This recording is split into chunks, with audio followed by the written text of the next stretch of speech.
આજે આચારસંહિતા પૂરું થતાં પહેલાં રિવ્યૂ મિટિંગ અમે અધિકારીઓ જોડે કરવામાં આવ્યું.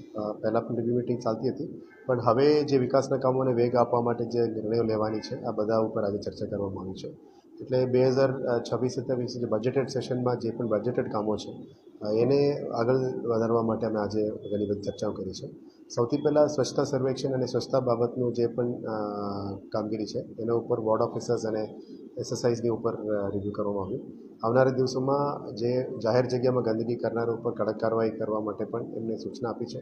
એટલે આવનારા દિવસોમાં પેનલ્ટી સેશન્સ બહુ વધારે કરવાનો નિર્ણય લીધો છે. અમે અપીલ પણ કરીએ છીએ કે જાહેર જનતાને કે કચરા તમે જાહેરમાં નાખવા કરતાં તમે ડોર ટુ ડોર કલેક્શન સિસ્ટમમાં જ આપી દેવાનું એમને વિનંતી છે. સેકન્ડ, આપણે ગ્રીવન્સ રિડર્સલ સિસ્ટમ માટે તમામ ડેપ્યુટી એન્જિનિયર્સ અને બોર્ડ ઓફિસર્સ સાથે પણ મિટિંગ કરી છે. ખાસ કરીને ડ્રેનેજ, પાણી, રોડ, સાફ સફાઈ, street light major complaint system છે. અને કયા કયા વોર્ડમાંથી મેક્સિમમ કમ્પ્લેન્ટ્સ આવે છે, કયા કયા સોસાયટીઝમાંથી કમ્પ્લેન્ટ છે એની એનાલિસિસ પણ કરીને એને આપ્યું છે.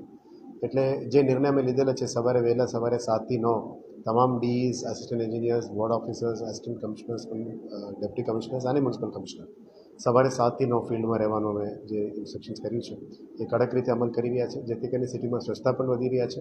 સાથે સાથે ડ્રેનેજ, પાણી અને રોડ રસ્તાનું કામો પણ ઇઝી થઈ જાય. હવેથી એક નિર્ણય લેવામાં આવ્યો છે કે દરેક વોર્ડના જે આસિસ્ટન્ટ એન્જિનિયર રોડ છે એમને આજથી અમે જવાબદારી આપ્યું છે કે રોજ તમારા 10 કિલોમીટરની આજુબાજુ તમારું ટ્રાવેલ કરવાનું, તમારા વિસ્તારમાં આવતા રોડને ચકાસવાનું. સેમ એપ્લાઇઝ ટુ ડ્રેનેજના assistant engineer, same applies to વોટરના આસિસ્ટન્ટ એન્જિનિયર, જે સોસાયટીઝમાં પાણીનું પ્રેશર ચેક કરવાનું હોય. એટલે ડીઈએઈઝ અને એના ઉપર એક્સચેન્જ બધાને ફીલ્ડમાં રહેવાની જે સૂચના આપી છે. કારણ કે જે પબ્લિક ગ્રીવન્સ છે એને સવારે મ્યુનિસિપલ સર્વિસીસ અમે 7 થી 9 આપી શકીએ તો મેક્સિમમ ગ્રીવન્સ અમે સોલ્વ કરી શકીએ. આના પછી જે સિટી બસ, ઇલેક્ટ્રિક બસીસ આવી ગયું છે, જે રીતનું પ્રોમિસ અમે કરી હતી, મહેનત કરીને 40 બસીસ આવી ગઈ છે.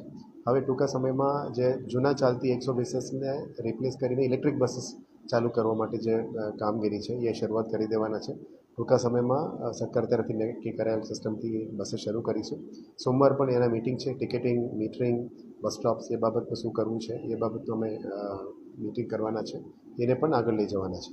પછી 125 MLDનું જે પાણી લાવવાનું છે વડોદરા સિટીની અંદર, એ જે પુસ્તરોનું કામ અમે શટડાઉન લઈને કરવાના છે, જેથી કરીને ઈસ્ટ ઝોન અને સાઉથ ઝોનનું પાણીનું જે સમસ્યા છે અને થોડું ઘણું નોર્થનું એ બધું સમસ્યા હલ કરવા માટે મહેનત થઈ ગયું છે. પોન્ટૂન રેડી થઈ ગયું છે, વોટર WTP રેડી થઈ ગયું છે.